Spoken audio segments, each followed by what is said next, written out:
Raise your hand if any of these sound like you. People pleasing, keeping up with appearances, doom scrolling, pretending you're fine. If even one of these hits, this video is for you. A few years ago, I hit the exhaustion wall from trying to be everything to everybody. So I made a radical decision. I created a list of 10 things I was going to stop doing. No more explanations, no more guilt, just done. And let me tell you, it was the most liberating thing I've ever done. So today, you're getting the same list, guilt-free, plus one tiny action for each so you can breathe again, starting now. What's up, it's your girl, Keisha B, your mediocrity escapologist around these here parts, and I help you stop living for everyone else and finally create a life that actually excites you. Now let's dive into these 10 things I don't do anymore, and neither will you. Oh, and number 6 is the hardest and the most freeing, especially if you've ever felt behind in life. Stay with me for that one. First up, pretending you have it all together. Perfection is a performance, and it is exhausting theater. You do not have to pretend you have it all figured out. You don't need to be the one who never asks for help, never shows vulnerability, or acts like everything in her life is perfectly under control. The reality? Nobody has it all together, and it's not something to attain to. Besides, nobody connects with the one who's fine all the time. They connect with the one who's honest. Plus, you miss out on support, advice, and genuine relationships because you're too busy maintaining an image that isn't even real. When I finally admitted I don't have this figured out, help found me. So don't be afraid to admit when you're struggling. Try it. Text one trusted friend today. Hey, real talk, I'm struggling with XYZ. Can we chat? Watch how fast support shows up when you stop auditioning for the role of Superwoman. And number 2, seeking everyone's approval. If you've ever said yes with your mouth while your body screamed no, this one's for you. Chasing approval turns you into a chameleon. You blend in so hard, you forget your own colors. And we all know intellectually that you can't please everyone. Trying to do so is freaking exhausting. There will always be someone who doesn't like your choices, your personality, or your decisions, and that's okay. Their opinion doesn't define your worth. The problem is emotional. See, when you're constantly seeking approval, you lose yourself. You start making decisions based on what others want instead of what feels right to you. In fact, some of those people whose approval you're chasing probably don't even need to be in your life anyway. Know that you can disappoint people and still be a good person. You can make choices others don't understand and still be making the right choice for you. So this week, practice a kind, clean no. Thank you for thinking of me. I'm not available. Say it once, then be quiet. Your peace is not up for negotiation. Number 3, working yourself into the ground. We were sold this lie that hustle equals worth, that you have to sacrifice your soul for a paycheck or prove your worth through burnout. But here's the truth, boo. Exhaustion isn't a badge. It's a warning sign. You're allowed to work smart, not hard, and actually enjoy your life. And with advances in tech these days, it's a heck of a lot easier. I know from experience, and I bet you do too, that when you're exhausted, you make more mistakes, take longer to complete tasks, and your creativity just tanks. You're not even being more effective. You're just more tired. That promotion you're killing yourself for, it won't matter if you're too burned out to enjoy it. That extra money you're earning from working late nights and weekends is useless if you don't have the energy or health to spend it on things that actually matter. Success doesn't require suffering. It requires intentionality. So tonight, close that laptop at 6, light a candle, take a walk, or just breathe. You can be wildly successful without sacrificing your sanity when you operate from a place of clarity instead of chaos. Number 4, negotiating with yourself. Here's one I had a big come to Jesus moment about. Bargaining with myself. If I eat out tonight, I promise I'll eat healthy tomorrow. If I don't go to the gym today, I swear I'll make it up on Saturday. Boo, your future self never picks up today's tab. And even if she does, she's hecka mad at you because she had Saturday plans. But no, you've left her to do your dirty work. You see, those tiny renegotiations chip away at self-trust. And when that trust wanes, a little bit of you dies inside. Every renegotiation is a withdrawal from your confidence account. So I fixed it with the no negotiation rule. Today's plan is today's plan, unless I'm sick or true emergency arises. I do what past me already planned for me to do. Because the philosophy I aim to live by is I'm the kind of woman that honors what she says she's going to do. That single boundary rebuilt my confidence fast because I started collecting evidence that I keep promises to myself. Now it's your turn. Set your plan for tomorrow before you go to bed tonight. And when your lizard brain tries to cut a deal, Smile and say, love you, boo, but we decided already. Number 5, keeping up with the Joneses. Now, this is an oldie but goodie, but still relevant. Comparison is a costly hobby, and the bill shows up as stress, debt, relationship issues, identity crisis. So, quick story. I remember one time feeling pressure to get a new car because mine was the oldest in my friend group. And I kept asking, why do I suddenly care so much? Then it hit me. The idea poked that little am I behind nerve in the back of my mind. And when everyone else around me was leveling up materially, new houses, new cars, I guess I thought I needed a visible upgrade to prove I was too. But then I realized I don't need a new car. I definitely didn't want a new car note. And I'm not even a car person.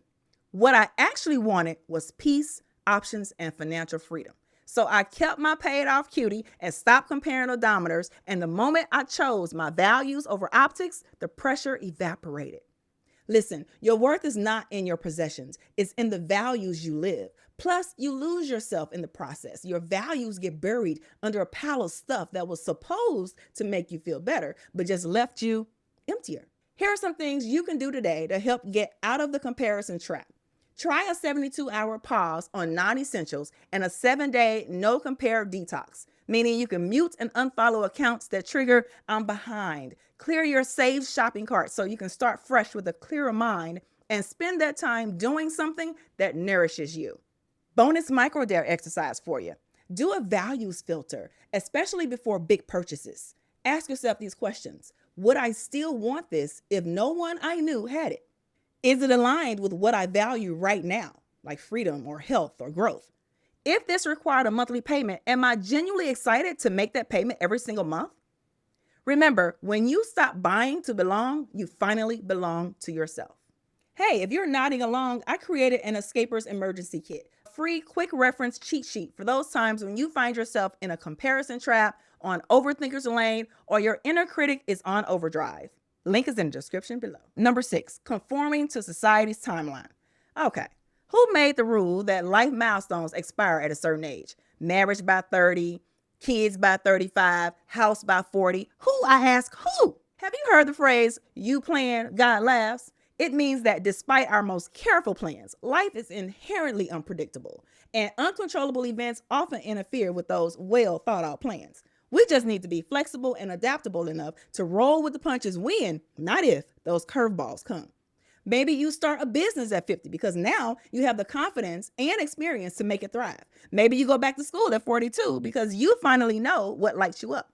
Your life unfolds at your pace, boo-boo. So stop apologizing for being exactly where you are. Stop rushing to catch up to some imaginary finish line.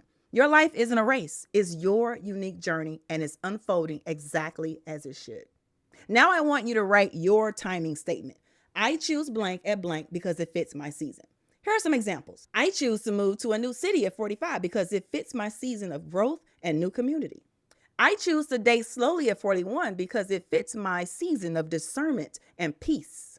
I choose to remain child-free at 39 because it fits my season of freedom and focus. I choose to rent, not buy, because it fits my season of flexibility and travel. Whatever you come up with, put it somewhere you can see it every day. You're not late, boo. Your clock, your call. Number 7, justifying your life choices. This one's for everyone who's tired of explaining themselves. Explaining every decision you make is how you lose power. And here's why. The moment you defend a decision, you give other people edit access to your life. You turn a choice into a debate, and you train your brain to look outward instead of inward. Explanations invite votes, critiques, and negotiations you didn't even ask for. And suddenly, you're building a life you have to defend instead of one you intentionally design. So don't explain why you don't want kids, why you're not having a big wedding, why you're moving across the country, or why you're leaving a good job. Your choices are yours to make. So try this swap. Replace explanations with clarity. Clarity that is backed by your values, your season, and your resources. Say, this is what I'm choosing. Full stop. The people who love and support you will get it or get over it, and the rest were never your real peeps in the first place. Number 8, tolerating energy vampires. Okay, confession. I love me some vampires. You know, those sexy, immortal, hey, and even the sparkly kind. You know who I'm talking about. But not the energy sucking kind that drains your soul. I'm talking about the chronic crisis texter, the one-upper, the subtle critic who means well. These are the people who always have drama, make everything about them, and criticize your dreams, leaving you drained after every interaction. They're the ones who call only when they need something, never celebrate your wins, or somehow make your good news about their problems. Quick energy check. After time with someone, do you feel lighter, better, or calmer? Or do you feel smaller, heavier, or drained? Do you need hours to recover? That's your data. I know. I hear you saying, but Keisha, she's family, or we've been friends for 20 years. Here's the thing though, time invested isn't a lifetime contract, and blood relation doesn't give someone a free pass to treat you poorly. Here's a micro dare for you. Open your recent text or your call log. Look at the last 5 to 10 conversations or recent calls. Mentally put a plus, dot, or dash for each. For the biggest drainers, mute them or set a contact cap for them. For instance, they only get 2 20-minute slots per month, or switch them to D&D for 2 weeks. If they push back, try boundary lines like, I can't take this on right now, or I'm unavailable for a while. No further explanations are needed. You do not have to keep these toxic people in your life out of obligation, history, or guilt. But you are allowed to love people from a distance and protect your peace up close. No garlic required. Number 9, playing small to make others comfortable. Do situations like these sound familiar? You don't mention your promotion at the family dinner because someone might feel bad about their job situation. Or you downplay your business success because you don't want to seem braggy. Or you hide your excitement about a new relationship because your single friends might feel left out. But see, this comes at a cost. When you constantly shrink yourself, you begin to question your own accomplishments and second guess your worth. Plus, you might actually be doing a disservice to others. Your success could inspire instead of intimidate. But heck, if it does, that's their problem, not yours. Shrinking yourself so others don't feel threatened doesn't make you humble. It makes you invisible to your own potential. So your mission, should you choose to accept it, is to share one win publicly this week. No softening language, no just kind of, sorta. Say it with your chest. Take up space in your own life. The right people will clap, the wrong ones will tell on themselves. And last but not least, number 10, neglecting your own needs. Now this last one powers all the other 9. You do not have to be the martyr who sacrifices her dreams, health, and happiness for everyone else. Self-care isn't selfish, isn't a cliche. It's survival, it's responsible, it's necessary, and you deserve to prioritize your own well-being without guilt.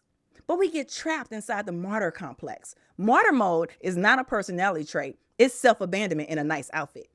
For too long, we've been taught that being a good woman means putting everyone else first. Your kids, your partner, your parents, your job, your friends.